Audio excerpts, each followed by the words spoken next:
পূজার খবর। আর একদিন পরে মর্ত ছেড়ে কৈলাসে স্বামী ঘরে ফিরে যাবেন দুর্গতি নাশিনী দেবী দুর্গা। মহানবমীতে তাই ভক্তদের মাঝে আনন্দের সাথে বিষাদের সুর। মন্দির মণ্ডপগুলো মুখরিত ভক্তদের পদচারণায়। সনাতন ধর্মাবলম্বীদের মতে এই দিনে দেবী দুর্গা কালী রূপ ধারণ করে অসুর, চণ্ড, মুণ্ড, রক্ত বিজয় ও মহিষাসুরকে বধ করেন। কাল শুভ বিজয়ের মাধ্যমে দুর্গা প্রতিমাকে বিদায় জানানো হবে। দেবী দুর্গার কাছে অশুভ শক্তির বিনাশ ও পৃথিবীর শান্তি ও মঙ্গল কামনা করেন ভক্তরা।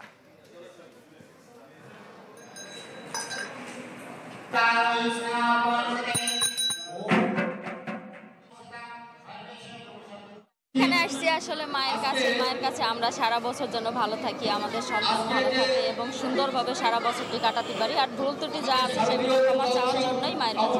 হিন্দু, বৌদ্ধ, খ্রিস্টান সবাই আমরা মিলে চলি, যাতে কোনো দেশে হানাহানি না হয়, আমরা যেন সবাই মিলেমিশে ভালোভাবে বাস করতে পারি।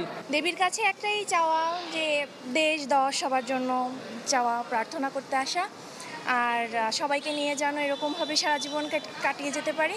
এবারের আসলে দুর্গাপূজাটা একটু অন্যরকম। পূজার আরো খবর জানাতে রংপুর থেকে যোগ দিচ্ছেন ফখরুল শাহিন এবং বগুড়া থেকে যোগ দিচ্ছেন ফরহাদুজ্জামান শাহী। শুরুতেই যাচ্ছি ফখরুলের কাছে।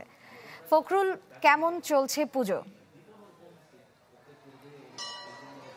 বাছাইকৃত কাঁচামাল ও স্বয়ংক্রিয় ইউরোপিয়ান মেশিনে তৈরি হয় all time honeycomb, all time healthy life.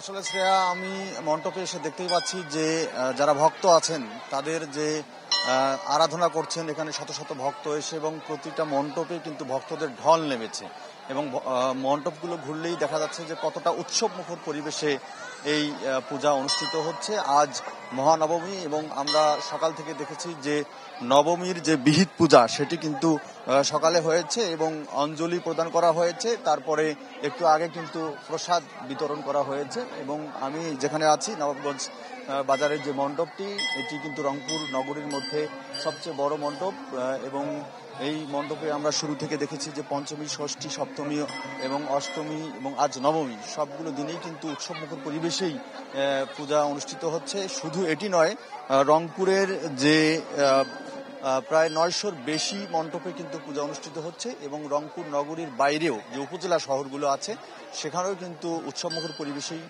পূজা হচ্ছে। আমরা ভক্তদের সঙ্গে কথা বলেছি, তারা বলছেন যে রংপুরে শান্তিপূর্ণভাবে তারা পূজা উদযাপন করছেন। শুধু মণ্ডপে নয়, এই পূজাকে ঘিরে তারা কিন্তু বাড়িতেও আনন্দ উদযাপন করছেন এবং নির্বিঘ্নেই করছেন। এবং সেই চিত্র কিন্তু আমরা মার্কেটগুলোতেও দেখি যে মার্কেটগুলোতে কিন্তু এই পূজা উপলক্ষে শুরু থেকেই ভিড় লেগে আছে এবং এখনও কিন্তু বেচা কেনা কিন্তু উৎসবমুখর পরিবেশে হচ্ছে। এবং আইন শৃঙ্খলা পরিস্থিতির কথা যদি বলি, সেটি হচ্ছে যে আইন শৃঙ্খলা রক্ষাকারী বাহিনীর সদস্যরা কিন্তু এই পূজা উদযাপন কমিটির সঙ্গে পূজার আগে থেকেই কিন্তু তারা মতবিনিময় করেছেন এবং তারা টহল দিচ্ছেন এবং অতিরিক্ত সদস্য মোতায়েন রয়েছে এবং জেলা প্রশাসনের পক্ষ থেকেও কিন্তু এই নিরাপত্তা জোরদার করা হয়েছে, দেখভাল করা হচ্ছে।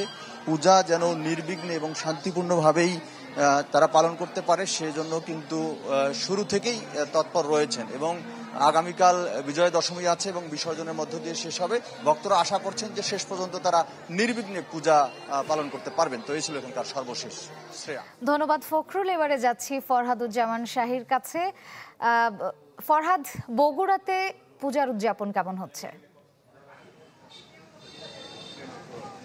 শ্রেয়া, আসলে হিন্দু ধর্মাবলম্বীদের সবচেয়ে বড় যে উৎসব শারদীয় দুর্গোৎসবের 5 দিনব্যাপী যে দুর্গোৎসব, সেটার কিন্তু আজকে 4র্থ দিন এবং এরই মধ্যে কিন্তু উৎসবের বিদায় ঘণ্টা বেজেছে এবং হিন্দু ধর্মাবলম্বী যারা আছেন তারা কিন্তু মনে করেন যে আসলে এই নবমীর দিনই আসলে সবচেয়ে বেশি তাদের আয়োজন থাকে এবং সেই আয়োজনটাই কিন্তু আজকে সকাল থেকে শুরু হয়েছে বগুড়ার বিভিন্ন মন্দিরগুলোতে। আমরা যেটা এবারে যেটা প্রশাসনের তরফ থেকে যেটা জানতে পেরেছি যে গতবারের চেয়ে এবারে কিন্তু আরও 9টি পূজা মণ্ডপের সংখ্যা বগুড়ায় বৃদ্ধি পেয়েছে, অর্থাৎ 686টি মন্দিরে পূজা উদযাপন হচ্ছে এবং আজকে কিন্তু সবচেয়ে বেশি আনুষ্ঠানিকতা, কারণ আগামীকালই কিন্তু বিদের সুর বাজবে। আমরা আসলে এই বিষয়গুলো নিয়ে একটু কথা বলতে চাই বগুড়া পৌর উদযাপন পরিষদের সভাপতি পরিমল প্রসাদ রাজের সাথে। আসলে আপনাদের এবারের আয়োজন গোটা জেলায় বা পৌরসভা শহরের মধ্যে আসলে কতটুকু আয়োজন কেমন ছিল আপনাদের কাছে?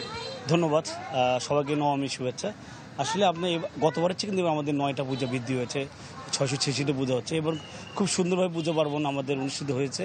এখানে আমাদের জেলা প্রশাসন, জেলা পুলিশ, বাংলাদেশ সেনাবাহিনী, বিভিন্ন দলের রাজনীতিবিদরা এসে আমাদের সবসময় খোঁজখবর নিচ্ছেন এবং এলাকা যারা আমাদের যে এলাকা আছে যেখানে মুসলিম ভাইয়েরা বা মসজিদের তারাও আমাদের সবসময় খোঁজখবর নিচ্ছেন পুজোতে কোনো বিঘ্নবোধন না ঘটে, তারা সবসময় আমাদের মনে করে। এই জন্য আমি সবাইকে ধন্যবাদ জানাই যারা আমাদের এই সনাতন ধর্মের মানুষের পাশে এই দুর্গাপূজা খুব সুন্দর উদযাপন করে পাশে থাকার জন্য তাদেরকে ধন্যবাদ জানাই।